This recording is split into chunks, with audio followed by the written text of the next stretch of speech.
nakatakdang panukalang batas na magaganda sana at magagamit natin, hindi nila ako binibigyan ng pagkakataong maisulong lahat yun.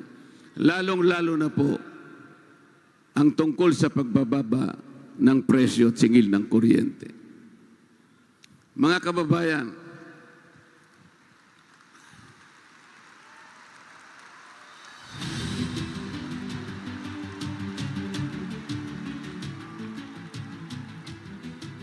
alam ko po sa gabing ito, makakagawa tayo ng isang kasaysayan. Sa dami po ninyo ngayon, ito na po yata ang pinakamaraming pagtitipo na nakita ko sa aking pagkakampanya.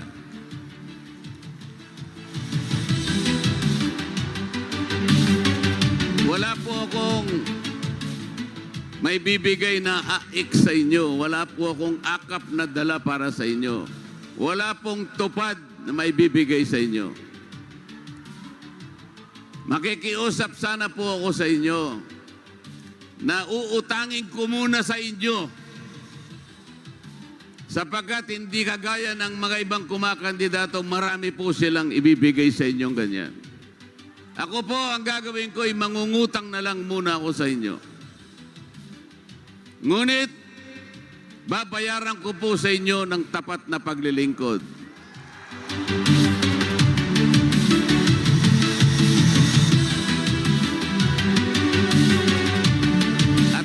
At dahil utang po, kailangan pong magbayad ng interest.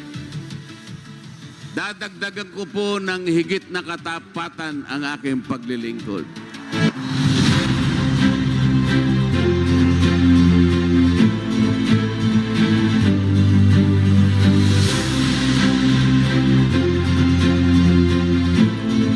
Makikiusap lamang po ako sa inyo. Sana po pakapiliin po ninyo ang iboboto ninyong senador. Bakit ko po ine-emphasize ito? Ang senador po ay merong kapangyarihan na baguhin ang ating buhay. Kailangan lang gamitin nila. Kailangan lang alam nila kung anong kanilang gagawin. Huwag kayong papayag na mauulit ang maraming pagkakataon. Marami na po kayong naiboto sa kanila. Paulit-ulit na lang. Ngunit, ang problema po ng ating bansa ay hindi nare-resolve. Kaya ako po'y nakikiusap. At alam ko pong ako'y pagbibigyan ninyo sapagkat kayo po ang mga witnesses ko ngayong gabi. Pumunta kayo ngayong gabi para ipakita ninyo at ipadama sa akin ang suporta para ako ay makarating sa Senado.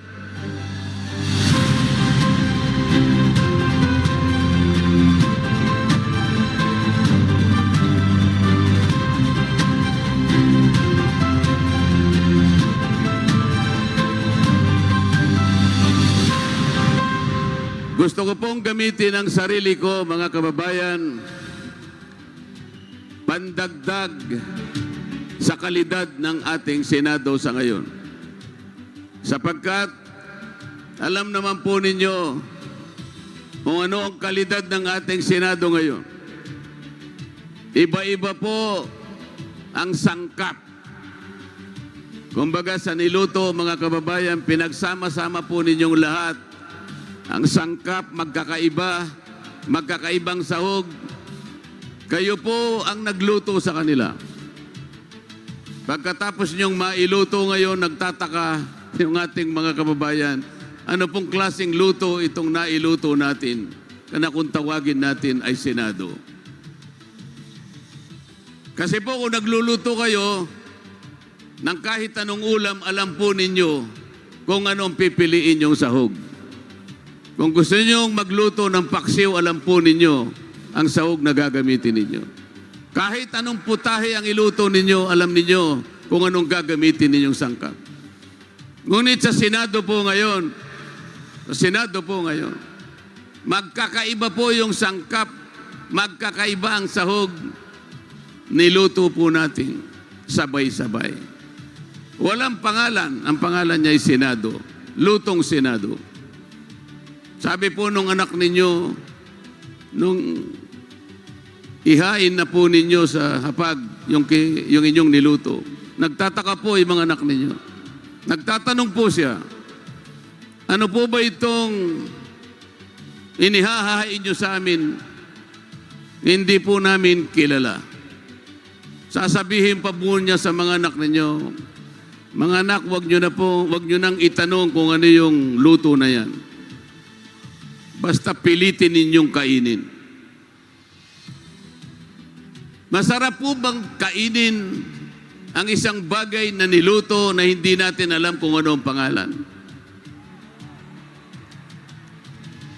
Pero niluto po natin eh.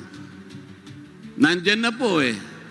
Magluluto na naman tayo ngayon. Sa Mayo 12, may idadagdag na naman po tayo. Kailangan po maglagay kayo.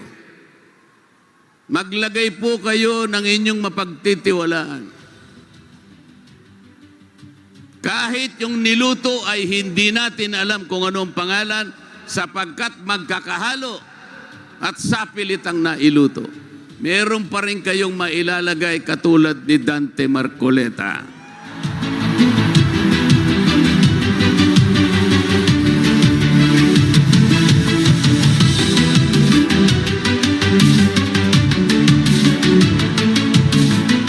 Gamitin po ninyo si Dante Marcoleta bilang magic sarap.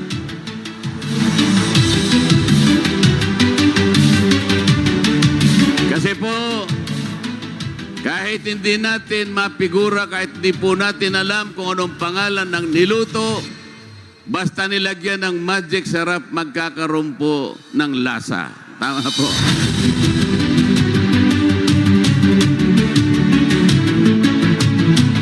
At ako po'y naniniwala mula sa lasa na yan, magkakaroon po tayo ng pag-asa.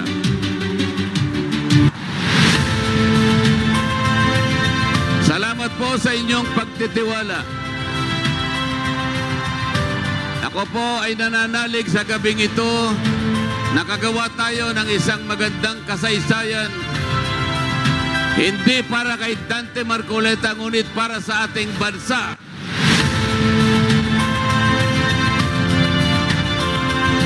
Marami po tayong itutuwid na pagkakamali.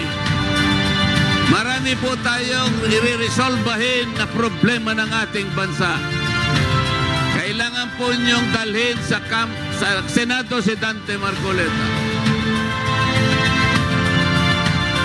Ngunit, may pakikiusap lang po ako sa inyo.